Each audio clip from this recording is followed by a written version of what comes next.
iya nanone ni Elias nk'ibisanzwe ni kuri Elias niyo gushima TV hamwe bisanzwe bibera. Umuntu utarakora subscribe reba aho hantu kuri buto yo hasi ukande subscribe, kuko iyi channel ni channel igufasha mu buryo bwo gutekereza neza kurushaho ugapfunguka mu mutwe, si mu mutwe gusa nibyo mu mufuka, tukaba twaganira ku buryo twiporoteja tukirinda ugasanga tubayeho twishimye nta bintu bigenda byitesha umutwe hirya no hino.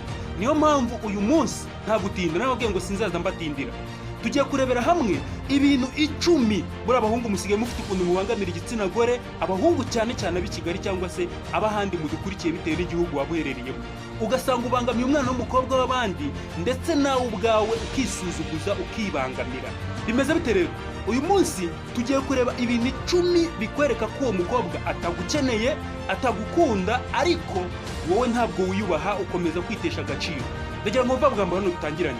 Ati ibaze gusarira umukobwa utagushaka, ngo nicyo kintu abahungu b'iyi minsi mukora, cyane cyane abakobwa abahungu iyo babonye umukobwa ari umwana mwiza asekera abantu bose, mbega ari umwana nyine warezwe ufite uburere, hari ukuntu rero ubibona gutyo ugatangira kumusarira, ugatangira kumutesha umutwe, ugenda umwirukaho cyane kuko umwana akweretse ko nta mutima mubi, wowe nyine ukagira ngo nuko yagusariye. Mw'abahungu mwe hano bari kubabaza ntabwo mukiyuba, nta gaciro mwiha. Nicyo kibazo hano batangiye batubaza, kubera ko umukobwa yakweretse ko ari umwana mwiza gusekeye cyangwa se yakubashye, ntabwo ibyo bisobanuye ko yagukunze. Ntugahite ushaka guhita ufatirana. Ati ibyo bintu nuramuka ubikoze bizaba bigaragaza ko nta mugabo ukurimo, sibyo? Kubera ko rero ngo umukobwa yarezwe neza ntabwo bisobanuye ko ibyo gushaka. Ati nta kintu gisebya umuhungu cyane cyane iyo ubona ari kwiruka ku mukobwa, ariko ubona umukobwa wamubangamiye kubera ko yarezwe neza, nyine rimwe na rimwe akajya buri ukuntu aguhakanira, ariko ngo wowe burya ngo uri kwisebya, ariko ngo umukobwa we aba uba wamubangamiye. Nicyo kintu cya mbere kibangamira abakobwa, umwirukaho, umujena. Hano ndagira ngo wibuke utuganiriza, aratubwira ati ndibuka nanjye ibyo bintu byigeze kumbaho, hari igihe nigeze gusarira umukobwa mushaka cyane, ariko umukobwa we atanshaka. Ati umukobwa yifuzaga kumva akagenda, ariko njye nkomeza kumwizirikaho ubuzima bwanjye. Ati icyo gihe nari ikigoryi. Uyu nuri kutuganiriza. Iyo usubije amaso inyuma nsanga uwo mukobwa atarankundaga, ariko icyo gihe ninjye utarabibonaga. Ibimenyetso nturi kubibona kano kanya, ariko igihe kimwe uzagera usubiza amaso inyuma niko uyu muntu ari kutubwira, ubone ko icyo gihe wari uri kujena umuntu w'abandi. Uwo mukobwa rero ntabwo yankundaga, nta nubwo yarangeneye na gato. Bishoboka ko yajyaga nicara n'inshuti ze bakicara bakanganira bagaseka, kandi bari bafitiye uburenganzira. Iyo utiyubashye uba ukwiye gufatwa nk'ikigoryi, nk'inzanga, ntabwo uba wiyubashye. Ni amagambo hano batubwira. Sinshaka ko wowe dukurikiye ufatwa nabi cyangwa se ugasuzugurwa bitewe n'uko uri kwiruka ku muntu kandi uwo muntu atagushaka, ariko wowe ukaba utari kubibona. Buriya abakobwa bafite ukuntu bafite uburere, ashobora no guhita atinya kubikwerurira, ariko ngo hari ibimenyetso 10 bigaragaza ko uwo mukobwa muri kumwe, niyo mwaba musa nk'abaganira cyangwa se muvugana ko mukundana, ushobora kuba ari wowe umukunda batagukunda. Uyu munsi rero tugiye kurebera hamwe ibyo bimenyetso 10 bigaragaza ko uwo mukobwa atagukunda, sibyo? Ibimenyetso 10 bigaragaza ko umukobwa atagukunda bishobora kuba byababaza ibyiyumviro byawe, ariko niyo mpamvu nkubwira ngo reba iyi video mpaka kano kanya irangiye, kandi wibuka gukanda subscribe kugira ngo utazongera gukora ikosa nk'iryo ngiryo. Bishobora kuzagutabara kubabazwa n'abandi bakobwa, cyangwa se reka dutangire n'icya mbere, duhere ku mpamvu ya mbere cyangwa se ikimenyetso cya mbere kigaragaza ko uwo mukobwa atagushaka. Uwo mukobwa ni wowe umwandikira message cyane ziruta izo we akwandikira. Ayo ni amagambo dutangirana. Ati abakobwa ubundi bafite impano yo kuvuga cyane, bazwiho kuvuga cyane. Ni gake umukobwa ashobora guceceka, ni gake, reka tubisubiremo, ni gake umukobwa ashobora kumara atari kuvuga cyangwa se atari kwandikira abantu, birabagora cyane. Iyo rero ubonye uri umugabo uri kuvuga cyane kurusha umukobwa cyangwa se umwandikira cyane, ntabwo twavuga ko ari ikimenyetso cy'uko nawe utangiye kuba nkabo, cyangwa se dutangiye kukubara mu gitsina gore, cyangwa se utangiye kuba nkabo. Oya, ahubwo ibyo nibyo nawe uri umugore ahubwo cyane, ariko binagaragaza ko uri umugore uciriritse cyane kuri liste y'abantu batereta uwo mukobwa. Wumvisha ayo magambo? Niba wandikira umukobwa cyane kuruta uwo kwandikira, ntabwo ari ikimenyetso kigaragaza ko nawe uri umukobwa cyangwa se uri kwigira igikopine, ahubwo ni ikimenyetso kigaragaza ko uri umuhungu uciriritse cyane kuri liste y'abahungu bose batereta uwo mukobwa. ubundi ntabwo bikwiye ko umuhungu cyangwa se umusore ariwe ugomba kuvuga amagambo menshi kurenza ayo umukobwa agomba kuvuga. Rero niba ari wowe ushora imbaraga nyinshi mu kiganiro cyawe n'uwo mukobwa, ni ikigaragaza ko uwo mukobwa kuri liste y'abantu bamukunda uri kuri liste ya nyuma. Ese waba utekereza ko ari wowe muhungu wenyine bavugana? Waba uri ikigoryi niba ari wowe ubitekereza? Niba ari uko ngo kubitekereza akaba ariyo mpamvu uvuga amagambo menshi, niba utekereza ko umukobwa mukundana ari wowe wenyine gusa umukunda, waba uri ikigoryi. Uwo mukobwa uvugisha amagambo menshi, ukamwandikira amagambo menshi, utekereza ko ari wowe musore wenyine umukunda, cyangwa se ushobora kuba ari na wowe muntu wa nyuma na nyuma kuri liste y'abantu bamutereta uciriritse kurenza abandi bose. Kuko niba ufashe telefone yawe ugasanga niwe wandika amagambo menshi, uvuga ibigambo byinshi, menya ko uwo mukobwa agufata nk'umuntu uciriritse kuri liste y'abamutereta, nta n'amahirwe menshi ufite. Abakobwa bakunda kwandika ibintu byinshi bandikira abahungu bashaka, ndetse abakobwa babayeho bumva mu mutima wabo bari kuribwaribwa, bumva bashaka gusura ibyiyumviro byabo ngo babwire umuntu bashaka uko biyumva. Rero niba ari wowe ubona wandika message nyinshi, ukabona niwe wandika ibintu byinshi, wakandika utuntu duke, menya ko uwo mukobwa ntago ari wowe abashaka. Hari undi muhungu aba yandikira ibintu byinshi, muri kamere yabo niko bameze.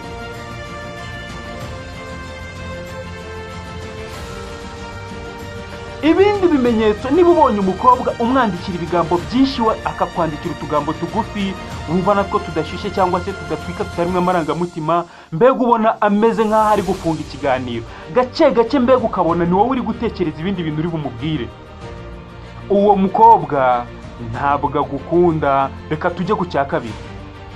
Umukobwa uganira ku bandi bagabo, yaba ari kuvuga ku bantu b'ibyamamare ariko b'abagabo muri kumwe, akavuga ati bari abahungu b'ibyamamare barereze, cyangwa se ku byamamare, cyangwa se asobanura avuga ku bandi bantu, cyangwa se avuga kubo bakundanye nabo, cyangwa se ku bahungu bajya bamutereta cyangwa se bajya bagerageza kumutereta, aho arakuganiriza abandi bantu muri kumwe. Icyo ngicyo ni ikintu kibabaza buri muhungu wese. Uwo mukobwa nawe ntago aba agukunda, nta nubwo aba yitaye ku kuntu uri buze kubifata. Muboroke bigishoboka, unamwibagirwe. Uwo mukobwa abakwiye kuba ari kumwe, ari muri babandi bari ku muhanda. Hano niko batubwira. Umukobwa rero uvuga ku bandi basore, uyu muhungu uzi ko yanterese, cyangwa se ubona kuganiriza ku bandi basore b'amabogari bandi bameze neza, uwo mukobwa mufate nka babandi b'imihanda, ntago aba kumva, nta nubwo aba agukeneye, nta nubwo aba kwitayeho, nta nubwo aba yitaye kuko uri kubyakira. Reka tujye ku cya gatatu. Umukobwa wigira uwo atari we, cyangwa se ugerageza kujijisha ukuri. Uwo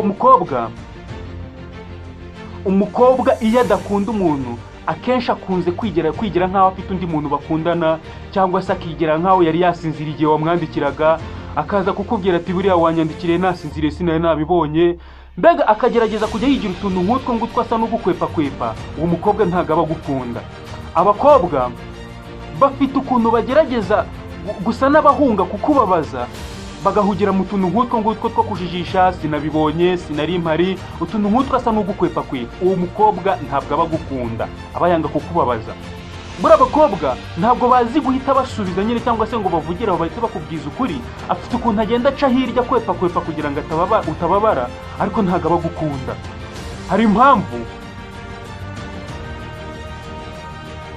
Hari impamvu bavuga ngo umugore bavuga ngo ni umugabo w'ijambo, ntabwo ari umugore w'ijambo rye. Kubera ko abagore akenshi bafite ukuntu bakunda kubeshya, ariko ntabwo aba ari bose. Nababwiye ngo mu gihe turi kuvuga hano ntabwo aba ari bose, nk'uko n'abagabo babeshya ariko atari bose. Iyo umukobwa atagukunda, akenshi akunze kwijijisha, akigira nk'aho yarahuze, ari mu kazi kenshi, ariko aba ari kugukwepa. Rimwe na rimwe wamusaba ngo muhure, akakubwira ngo ndaza kubanza ndebe gahunda zanjye, ndebe niba nzaba mfite umwanya. Ibyo bintu umukobwa nabikubwira uri kumusaba ko mwasohokana cyangwa mwabonana, ukumva ari kukubwira ngo ndabanza ndebe niba mfite umwanya cyangwa iki ni, uwo mukobwa ntago aba gushaka, sibyo? Ntabwo dusobanuye ko umukobwa yaba adafite akazi kenshi cyangwa se yaba afite ibindi bintu ahugiyemo, ariko menya ko umugabo urenze, cyangwa se umugabo umukobwa yifunza, wa mugabo ufite agaciro kari hejuru, wa mugabo umukobwa yakunze yiyumvishemo, aramutse yiyandikiye umukobwa amusaba ko bakundana, umukobwa gahunda zose yari afite na randevu zose yari afite, nubwo yaba ari akazi, afite ukuntu akenshi abisubika akavuga ati ntabwo nabura guhura n'uyu musore cyangwa se uyu mugabo kubera ko aba gushaka. Umukobwa iyo agushaka gahunda yose yaba yarafite arayisubika. Umukobwa rero ntabwo ashoboka kwereka umugabo ashaka cyangwa se umugabo urenze akantu ko kuzuyaza cyangwa se ko kumwicira gahunda, ntabwo bishoboka. Nubona rero umukobwa ari wowe umusaba kenshi ko mwabonana ukabona ari kugenda gukwepa avuga ngo ndabanza ndebe gahunda zanjye nzaba nkubwira, uwo muntu w'abandi mureke, wikomeza gutesha umuntu w'abandi umutwe, sibyo?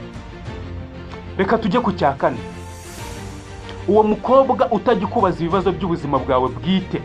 Bavuga ko buriya amayobera ari mu bindi bintu by'ingenzi bituma umukobwa akururwa nawe. Iyo rero umukobwa ameze nk'aho ari umuntu utazi ibyawe, ukabona nyine ntazi ngo Elias mbayeho gute, ntazi gahunda zanjye, uri amayobera, ntabwo azi ibintu byawe. Ibyo bintu rero bituma umukobwa bimukurura cyane iyo atakuzi.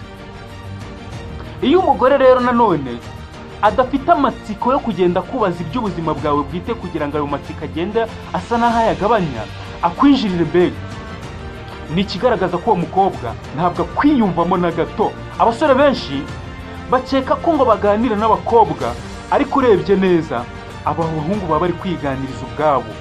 Ugasanga uhora uganiriza umukobwa umubwira ibintu, umukobwa nta kibazo ajya kubaza, ntajya yicara ngo akubaze ngo ese ukora iki muri famille yawe, se ubana nande, nyine ngo ubone akwinjira mu buzima bwawe bwite, ukunda iki, akeneye kukumenya.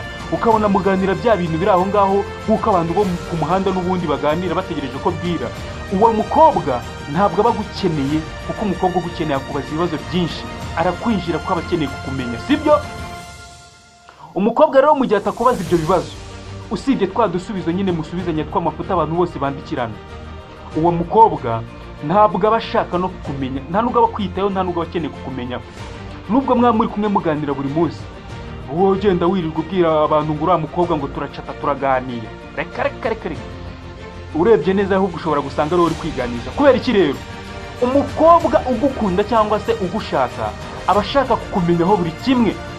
Ajya ku mbuga nkoranyambaga zawe akareba ibyo postinga, akagerageza kukwinjirira, cyangwa se agasaba inshuti ze z'abakobwa ati se nta muntu waba ufite amakuru kuri uyu muhungu ngambwire, mbega akagerageza nyine kukwinjirira.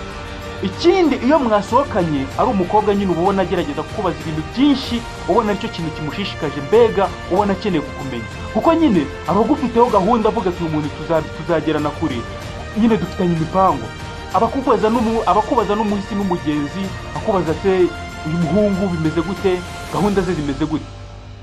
Reka tujye ku cya gatanu.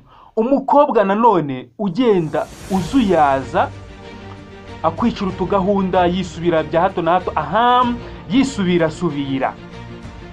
Wa mukobwa ukubwira ati tuzahura koko, cyangwa se tuzabonana, cyangwa se iyi gahunda ndayemeye, ku munota wa nyuma agahita guhamagara akubwira ati ntabwo nkibonetse. Wa mukobwa nyine uhindura gahunda bya hato na hato. Ibyo ngibyo bibaye rimwe, birashoboka ko uwo mukobwa koko ari ibintu bisanzwe, ashobora kuba afite akandi kantu yari arimo. Ariko se basi amaze kukwicira iyo gahunda, ujye ubireba nabyo, akwiciye gahunda bya mbere, ku munota wa nyuma mwari mufitanye gahunda bwa nyuma na nyuma ku nshuro ikurikiye, ese yagusabye imbabazi ukurikije ukuntu yitwaye, arenginga, cyangwa se yashyizemo umuhate akwereka ko muhura ku yindi gahunda y'ubutaha mu gihe ya mbere yakwishe, ngo noneho ku yindi gahunda ubone ko ari we ubyirutsemo ku yindi gahunda muzahura, cyangwa se n'ubundi ni wowe ugiye gutangira kumuhatiriza. Ibyo nabyo ujye ubireba. Nubona rero wowe ugiye kumuhatiriza n'ubundi ku yindi gahunda, ibyo ngibyo rero nabyo ni ibikwereka ko uwo mukobwa atagukunda. Kereka ari we rero ubona yabishyizemo ingufu, aguhamagara akubwira ati noneho twahura mu gihe gahunda ya mbere yakwishiye, aho noneho nawe ushobora kuhita uvuga ngo noneho gahunda irimo neza, umukobwa arashaka. Rero niba atari ubishyiramo imbaraga, reka umwana w'abandi wikomeza kumubangamira. Umukobwa rero nutabona ashyizemo agatege nyuma ngo noneho ubone ko yabishyizemo imbaraga, kubera ko umukobwa utakwiyumvamo kukwicira gahunda no kukwangiriza igihe, nta kintu na kimwe biba bimubwiye pe, ni n'ibintu bimuryohera. Reka dukomeze ku cya gatandatu. Umukobwa uhora kuri telefone ye kandi mwicaranye. Niba uri kumwe n'umukobwa buri kanya ukabona yarangajwe na telefone, ari kuri telefone, uwo mukobwa ntabwo aba gushaka, ikindi nta nubwo aba kubaha. Ibyo bintu bimenye. Uri kumwe n'umukobwa buri kanya ari kuri telefone, urabona uri ushobora kwijijisha ngo abari mu bintu by'ingenzi ari kuri telefone, cyangwa se ngo ni umukobwa ngo abari mu bintu by'akazi, abari gutanga raporo ku kazi. ibyo ntabwo ari byo. Umukobwa kenshi aba ari ku mbuga ari kwirebera abandi bantu kuri social media, cyangwa se yandikira n'undi muhungu akunda yiyumvamo cyane. Ikintu cyonyine rero nk'umugabo nyamugabo wakora mu gihe uri kumwe n'umukobwa ukabona buri kanya ari kujya arebera arangarira muri telefone, uri kuvuga yibere muri telefone, haguruka utuje usohoke ugende mu gihe we acyunamye muri telefone. Aho niho uzaba wiswe umugabo nyamugabo. N'ubundi nta bagabo dufite, mwatuvuyemo turi bake. Icya karindwi, umukobwa ukubwira ngo reka duhurire hafi y'iwacu. Wari kumubwira ahantu mwahurira, wa akakubwira ngo reka duhurire ngo hafi ahangaha, wenda nko ku kazi cyangwa se hafi y'iwabo. Umukobwa utagushaka abakubwira ati reka duhurire hafi cyane hanyegereye, cyangwa se uce wisuhuze, ntashaka kumujyana ahantu uce wisuhuze, ngo ibyo bintu ni bibi. Reka tukubwire ukuntu ubundi biba bimeze. Umukobwa iyo bigeze mu gutoranya umuhungu bakundana, umukobwa wese buraba afite amahitamo menshi. Sasa ngo umukobwa iyo bigeze mu gihe cyo guhitamo uwo bakunda, aba afitemo amahitamo menshi y'abasore benshi bamuteretse. Buri munsi areba ashyira ku munzani avuga ati uyu nguyu, buraba bafite amahitamo menshi. Iteka rero iyo bahitamo rero, amahitamo ya mbere, nubona utari kujya utoranwa mu b'imbere, ntabwo ari ukuvuga ko umukobwa yakwangiye kera. Hari abandi bahungu bakwereka, ubundi haba hari abandi bahungu bakurenza, ubundi tujye twemera ko umuntu ashobora kurenga undi. Rero hari igihe rero hari undi muntu ukurenze umukobwa ari guhereza umwanya. Rero iyo itari kuri liste ya mbere, bivuga ngo niwe muntu wa mbere ya mbere, akenshi arabanza agashyiramo imibare, akavuga ati ubundi sinaba ndi guta n'umwanya wanjye njya guhura n'uyu muntu wanjyana ahantu wenda ni nakure ndi butege, muri uyu mwanya hari ikintu nakawukozemo. Mu gihe rero umusabye ko mukundana, abishyiramo imibare myinshi mu gihe utari kuri liste ya mbere y'abantu bamutereta. Niyo mpamvu rero wumva akubwira ngo reka duhurire hano hafi, ngo reka nyine, ntabwo wumva adashaka ko umujyana kure. Kuko iyo umukobwa aramutse asabwe n'umuntu wa nyawe yumvamo, cyangwa se wa muntu uri kuri liste ya mbere,